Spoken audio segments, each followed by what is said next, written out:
ఏంటి దేవకి ఇది? తప్పు చేశాం కదా. వాడికి పెళ్లి చేయడం తప్పెలా అవుతుంది దేవకి? పెళ్లి చేయడం తప్పు కాదు, వాడికి నచ్చని పెళ్లి చేయడం తప్పు. దేవకి, మనం వాడికి ఏ పరిస్థితిలో పెళ్లి చేశామో మర్చిపోయావా? సిద్ధాంతి వాడి జాతకం చూసి చెప్పింది గుర్తులేదా? వాడి జీవితంలో ఆఖరి పెళ్లి గడియలు ఆ ముహూర్తం మాత్రమే. ఆ ముహూర్తంలో మనం గనక ఆ పెళ్లి జరిపించకపోయి ఉంటే వాడు జీవితాంతం బ్రహ్మచారిగానే ఉండాల్సి వచ్చేది. ఇప్పుడు మాత్రం వాడేం గొప్ప సంతోషంగా ఉన్నాడండి. ఇప్పుడు సంతోషంగా లేకపోవచ్చు, కానీ రేపు సంతోషంగా ఉండొచ్చు కదా. నాకా నమ్మకం లేదండి. నందుని చూస్తుంటే దీన్ని ఎంత దాకా తీసుకెళ్తాడో అనిపిస్తోంది. కానీ నాకా నమ్మకం ఉంది దేవకి. అనుకోవడానికి ఆఖరి నిమిషంలో వీళ్ల పెళ్లి నిర్ణయం తీసుకున్నామన్న మాటే గాని నిజానికి నందుకి మధుతో ఆ పెళ్లి ఆ దేవుడే నిర్ణయించాడు. అందుకే ఆ దేవుడి సన్నిధిలోనే వాళ్ళ పెళ్లి జరిగింది. వాళ్ళని మూడు ముళ్ల బంధంతో ఒక్కటి చేసిన ఆ దేవుడే వాళ్ళ మధ్య అనుబంధానికి కూడా ఏదో ఒక ముహూర్తం నిర్ణయించే ఉంటాడు. తప్పకుండా ఇద్దరు ఒక్కటవుతారు. వాళ్ళిద్దరూ ఒక్కటయ్యే రోజు వచ్చినా నేనొక్కటవనివ్వాలిగా. అసలు ఆ రోజునే రానివ్వను. వాడి రాతని ఆ దేవుడు నిర్ణయించలేడు, ఈ దేవకి నిర్ణయిస్తుంది.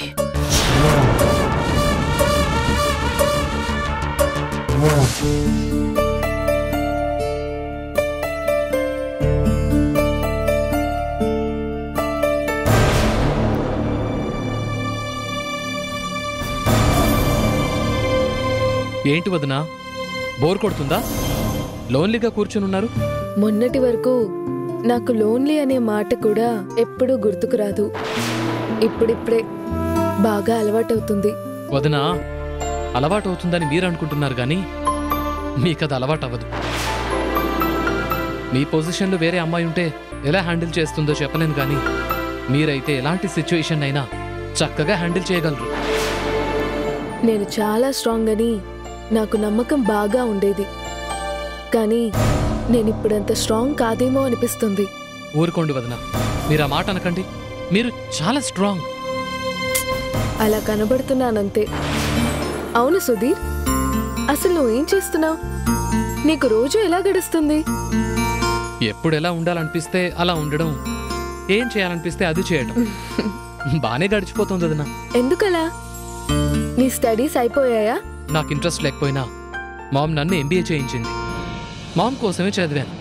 మరి అన్ని బిజినెస్లు ఉన్నాయి కదా, సరదాగా ఏదో ఒకటి చూసుకోవచ్చు కదా. భలే వారే మీరు. సరదాకి బిజినెస్ చూసుకోనా? సరదా తీరిపోతుంది వదినా. బిజినెస్ నాకు ఇంట్రెస్ట్ లేదు. మరి నీ ఇంట్రెస్ట్ ఏంటి? లైఫ్ని ఎంజాయ్ చేయాలి వదినా. అందరూ సంపాదిస్తూ కూర్చుంటే ఖర్చు పెట్టేవాళ్ళెవరు? అన్నయ్య డాడ్ బాగా సంపాదిస్తున్నారు, మళ్ళీ నేను కూడా సంపాదించి నేనెక్కడ దాచుకోను? అది ఏంటి వదినా, ఏదో అనబోయి ఆగిపోయారు? ఏం లేదు. అరే పర్లేదు వదినా, మొహమాటం లేకుండా ఏదైనా అనొచ్చు మీరు. అదేం లేదులే. మీ ఇంట్రెస్ట్లేంటి? అసలు మీరేం చేయదలుచుకున్నారు? ఏదేదో చెయ్యాలనుకున్నాను, చివరికి అనుకోకుండా పెళ్లి చేసుకున్నాను. పెళ్ళైతే ఏంటి వదినా, మీరేం చేయదలుచుకున్నారు అది చేయొచ్చు కదా. అన్నింటికీ నవ్వులోనే సమాధానం వెతుక్కోమంటే కష్టం వదినా. నాకు అంత నాలెడ్జ్ కూడా లేదు. అసలు మీరేం చేయదలుచుకున్నారు చెప్పండి. నాకు ఫోటోగ్రఫీ అంటే ఇష్టం. ఫోటోగ్రఫీ నేర్చుకొని వైల్డ్ లైఫ్ ఫోటోగ్రఫీ చేయాలనుకున్నాను. నిజంగానా? అంత ఆశ్చర్యం ఎందుకు? మీరెప్పుడూ మనుషుల మధ్య గలగల మాట్లాడుతూ ఉండాలనుకునే మనిషి. అలాంటిది అడవుల్లో జంతువుల మధ్య ఫోటోగ్రఫీ అన్న ఆలోచన ఆశ్చర్యంగా ఉంది. సుధీర్, ప్రతి మనిషిలోనూ ఇద్దరు మనుషులుంటారు. ఒకటి అవతల వాళ్ళకి మనలో కనబడే మనిషి, రెండు మనకి మనం లోపల కనబడే మనిషి.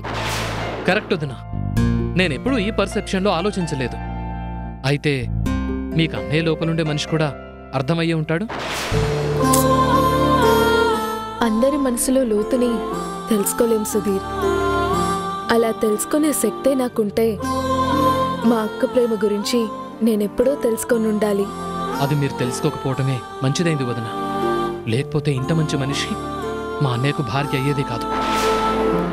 వదిన, అన్నయ్య మొండి మనిషే కానీ చెడ్డవాడు కాదు, చాలా మంచివాడు. కాకపోతే ఎవరికి అంత సులువుగా అర్థం కాడు. అర్థం చేసుకో అని కూడా నేను చెప్పను, కానీ ఒకటి మాత్రం నమ్మండి, మా అన్నయ్య మిమ్మల్ని తప్పకుండా అర్థం చేసుకుంటాడు.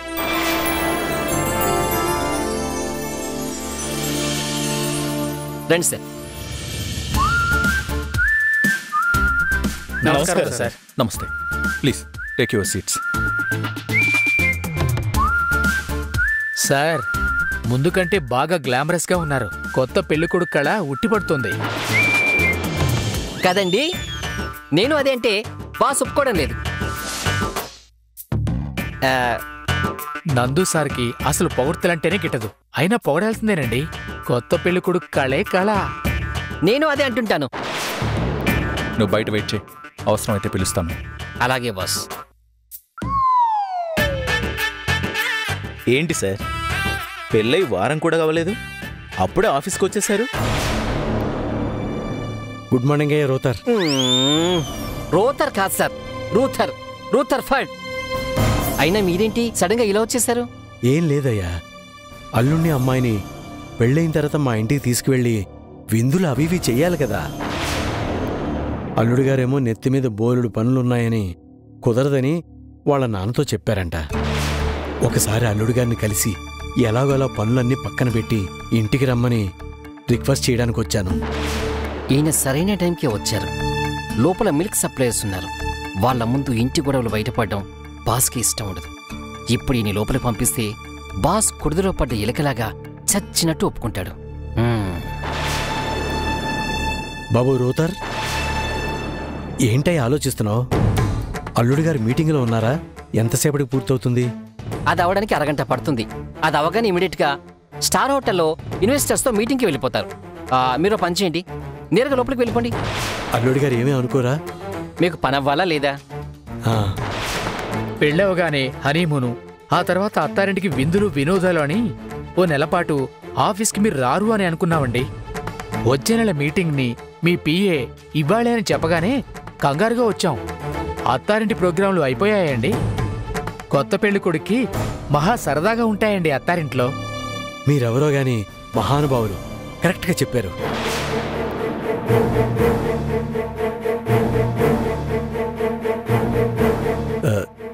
సారీ, నేను మీటింగ్ మధ్యలో దూరాను. నేను అల్లుడు గారి మామగారిని. అందరికీ నమస్కారం అండి. నమస్కారం సార్. మీరేనా సార్ ఆ అదృష్టవంతులు? సార్ గారు అల్లుడు గారు రావడం అంటే పెద్ద అదృష్టం అండి మీది. నిజంగానేనండి, మా అల్లుడు బంగారం అండి. బంగారం లాంటి అల్లుడు నా కూతురికి భర్త అయ్యాడంటే నాకు అదృష్టమే కదండి. మీరు ఏమీ అనుకోకపోతే అల్లుడు గారితో 2 మాటలు మాట్లాడి వెళ్ళిపోతానండి. సార్, మీరు మమ్మల్ని పర్మిషన్ అడగటం ఏంటి సార్? మీరు మాట్లాడండి, మేము బయట వెయిట్ చేస్తాం. అయ్యయ్యో వద్దండి, ఇందులో ఏమీ రహస్యాలు లేవండి. మీరిందాక అత్తారింట్లో కొత్త అల్లుడికి మర్యాదలు మహా సరదాగా ఉంటాయన్నారు కదండి. ఆ మర్యాదలన్నీ మా అల్లుడి గారికి చేసుకోవాలని మేము ఇంటిల్లపాది ఎదురు చూస్తున్నామండి. కానీ అల్లుడి గారు పనుల్లో బాగా బిజీగా ఉన్నారండి. పనులు కొంచెం సర్దుబాటు చేసుకుని ఇంటికి రమ్మని పిలుద్దామని వచ్చానండి. ఏంటి సార్ మీరు? వ్యాపారం పనులు మీరు ఎక్కడున్నా జరిగిపోతాయి. పెద్ద సార్ ఉన్నారు కదా, అవసరం అయితే ఆయన చూసుకుంటారు. కొత్త పెళ్లికొడుకు ముచ్చట్లు రోజులు గడిస్తే వస్తాయా అండి? అస్సలు రావు. బంగారం లాంటి మాట చెప్పారండి. అల్లుడు గారు, ప్లీజ్ ఈ ఆదివారం మీరు అమ్మాయితో ఇంటికి రావాలండి. అంటే అంకుల్, అది సార్ సరే అనండి సార్, ఫ్యామిలీ ముఖ్యం సార్. అది కాదండి సార్. మీరెంత గొప్పోళ్ళో మేము మీకు చెప్పాలా? చెప్పండి సార్ సరే అని. ప్లీజ్ అల్లుడు గారు ఒప్పుకోండి. సార్, మన మీటింగ్ వచ్చే నెల చూసుకుందాం. మా పాలు మీ డైరీకి కాక వేరే వాళ్ళకి సప్లై చేస్తామా అండి? పోటీ కంపెనీలు ఎన్నొచ్చినా మేము మీ మనుషులమే సార్. ముందు మీరు అత్తారింటికి వెళ్ళరండి. అవును, వెళ్ళండి సార్. ప్లీజ్ అల్లుడు గారు, ప్లీజ్ రండి. అది వెళ్ళండి సార్. అవును సార్, వెళ్ళండి సార్. ఓకే ఓకే, వెళ్తాను. చాలా సంతోషం అల్లుడు గారు. అయితే మీరు అమ్మాయి ఆదివారం వచ్చేస్తున్నారు. వస్తాను. తప్పకుండా వస్తామని చెప్పండి అల్లుడు గారు. తప్పకుండా వస్తాను. అమ్మయ్యా, అల్లుడు గారు ఒప్పేసుకున్నారు. మీ అందరికీ చాలా థ్యాంక్స్ అండి. వస్తానండి. వస్తానండి. అలాగేనండి. అల్లుడు గారు వెళ్ళొస్తాను.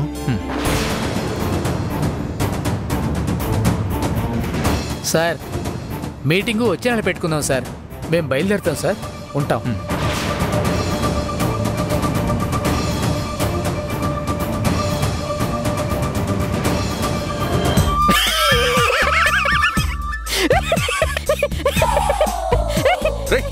ఎవర్రా ఆయన్ని లోపలికి పంపించింది? నువ్వే కదూ? భలేవారు సార్, మీ మామగారు నేను ఆపి తాగుతారా? బాస్ గారు మామగారిని ఆపే ధైర్యం ఎవరికుంది సార్ ఈ కంపెనీలో? సెక్యూరిటీ వాడే సెల్యూట్ కొట్టి మరీ పంపించాడు. రేయ్, అందరూ కలిసి నాతో ఆడుకుంటున్నారా? మేము ఆడుకోండి సార్. మధు గారి మెడలో తాళి కట్టి ఎక్స్పెక్టేషన్ క్రియేట్ చేసిందే మీరు. ప్రాబ్లమ్స్ మీ దగ్గర ఉంచుకొని మమ్మల్ని అంటారేంటి సార్? ఈ ప్రాబ్లంకి సొల్యూషన్ మీ చేతుల్లోనే ఉంది. మీరే సరిదిద్దుకోవాలి.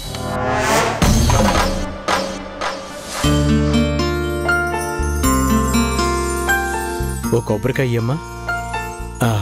అలాగే అర్చనకి పూలు పళ్ళు కూడా ఇవ్వమ్మా.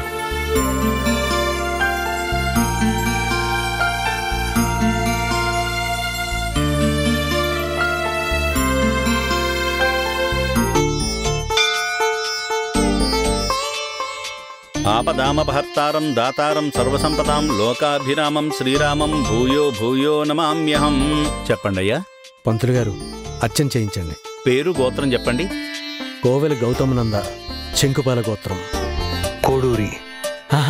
కాదు కాదు, కోవెల మధుపాల, శంకుపాల గోత్రం. మా అమ్మాయి అల్లుడు, వాళ్ళ పేరుని అర్చన చేయించండి. మీ పేరు, మీ కుటుంబ సభ్యుల పేర్లు? వాళ్ళిద్దరూ బాగుంటే మా కుటుంబం మొత్తం బాగున్నట్టే. వాళ్ళ పేరు మీద చేయించండి. కోవెల గౌతమనందనామధేస్య శంకుపాల గోత్రస్య.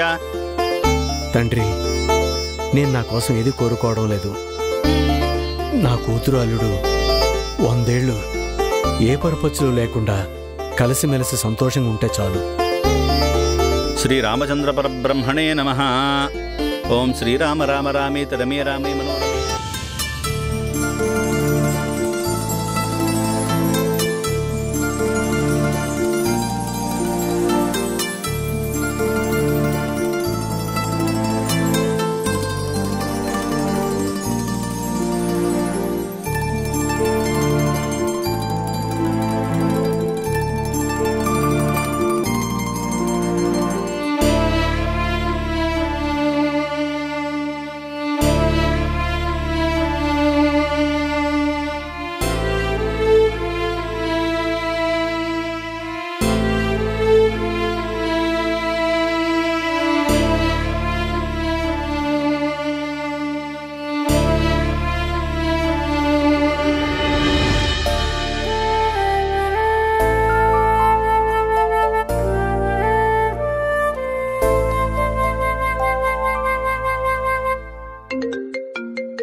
నానా,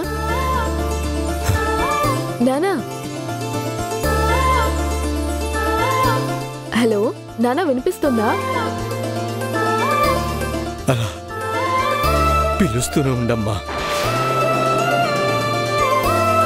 వినాలనుంది. నానా,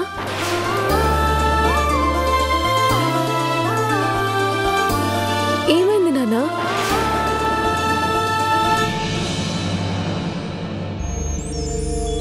ఏం లేదమ్మా, నేను చేసిన పాపాలన్నీ గుర్తుకొస్తున్నాయి. నన్ను క్షమించగలవా అమ్మా? దయచేసి అలా మాట్లాడకండి నానా. లేదమ్మా, నీ విషయంలో నేను ఎంత కఠినంగా ఉన్నానో, నీతో ఎంత కర్కశంగా మాట్లాడానో నాకు ఇప్పటికీ గుర్తే.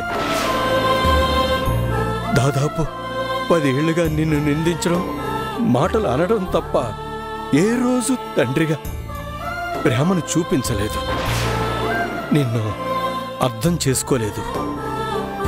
అయినా నువ్వు ఈ దుర్మార్గుడైన తండ్రి మీద ప్రేమను చూపిస్తూనే ఉన్నావు. దాన్ని నేను ఇప్పటికి గాని తెలుసుకోలేకపోయానమ్మా. ప్లీజ్ నాన్న, అలా మాట్లాడొద్దు. చెప్పని అమ్మా, ఇప్పటికైనా నేను చేసిన పాపాల్ని చెప్పి కడిగేసుకోనివ్వు. అదేం లేదు నాన్న, మీరు తప్పు కాదు. నేనే బుద్ధిగా ఉండలేదు. నా అల్లరితో మిమ్మల్ని చాలా ఇబ్బంది పెట్టాను నాన్న. లేదమ్మా, నీకు సంతోషంగా ఉండడం ఎలానో తెలుసు. అది తెలియక పిచ్చివాడేలాగా నేనే ప్రవర్తించాను. నువ్వు ఎప్పుడు మునుపటి మధులానే ఉండాలి, సంతోషంగా ఉండాలి. నువ్వు నిలబెట్టింది నా పరువును మాత్రమే కాదమ్మా, నా ప్రాణాల్ని కూడా. నువ్వే గనక పెళ్లి పీటల మీద కూర్చొని ఈ పెళ్లి చేసుకోపోయి ఉండుంటే ఈ పాటికి ఏదో ఒక క్షణంలో మీ నాన్న గుండె ఆగిపోయి ఉండేది. నానా ప్లీజ్ అలా మాట్లాడకండి.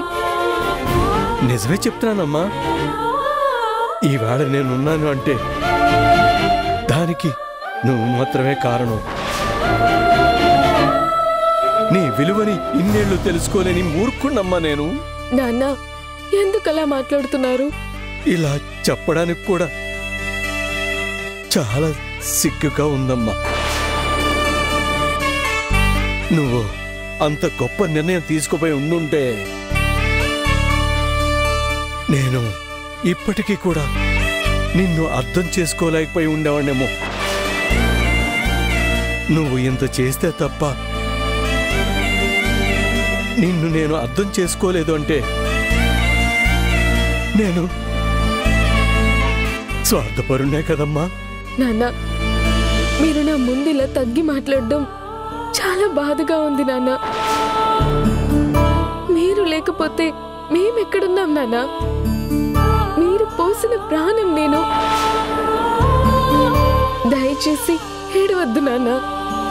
మీరు సంతోషంగా ఉంటేనే నేను సంతోషంగా ఉండగలను.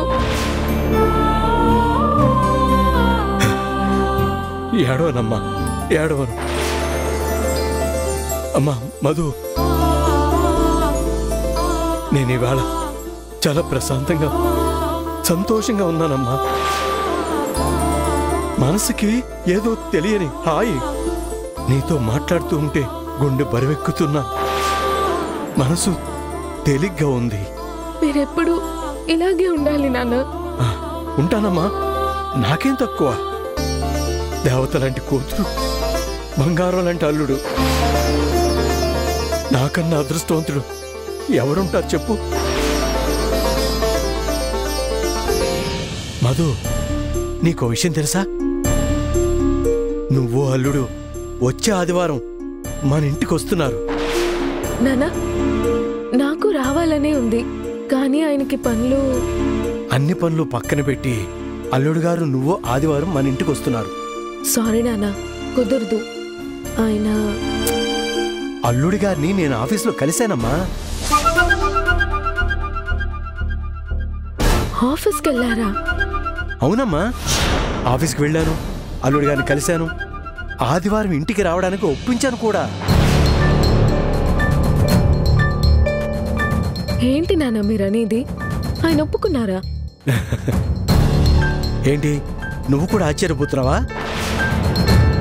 మీ మామగారికి తెలిస్తే వాడు ఇంకెంత ఆశ్చర్యపోతాడో.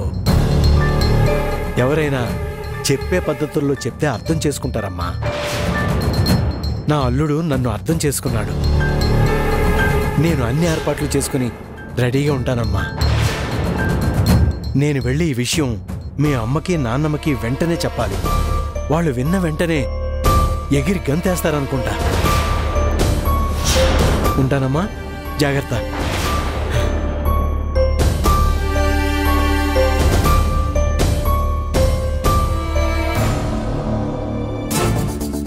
అక్క, అక్క, అక్క, అక్క, ఒరే ఒరే ఒరే ఒరే ఏంట్రా పరుగులు? పడితే పళ్ళు రాలతాయి. పళ్ళు రాలితే కట్టించుకోవచ్చు, అవతల కొంపలే కూలిపోతున్నాయి. కొంపలు కూలిపోవడం ఏంట్రా? అవునక్క, నీ ముద్దుల కొడుకు కొంప కూల్చే పనే చేశాడు. ఏం చేశాడ్రా? వాడు ఆఫీస్కు వెళ్ళాడంట. వాడంటే ఎవడ్రా? కంగారులో వాడి పేరు నాకు గుర్తుకు రావట్లేదే. మధు వాళ్ళ నాన్న. ఆఫీస్కా? వాడికేం పని అక్కడ? వాడు చూడ్డానికి మామూలుగానే ఉంటాడు గాని విక్రమార్కుడికి కజిన్ బ్రదర్లా ఉన్నాడు.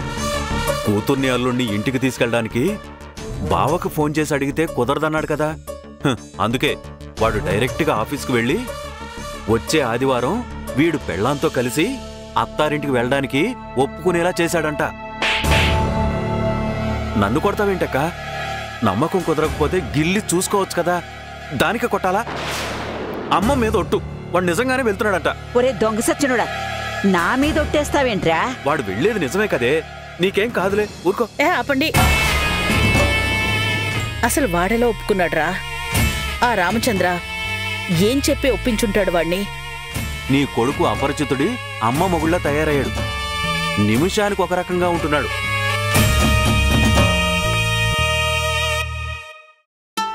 నానా రా, బ్రేక్ఫాస్ట్ చేద్దాం. మీరు చేసేయండి, మేం బయటికి వెళ్తున్నాం. నేను కారులో వెయిట్ చేస్తుంటాను, తన్ని త్వరగా రమ్మను.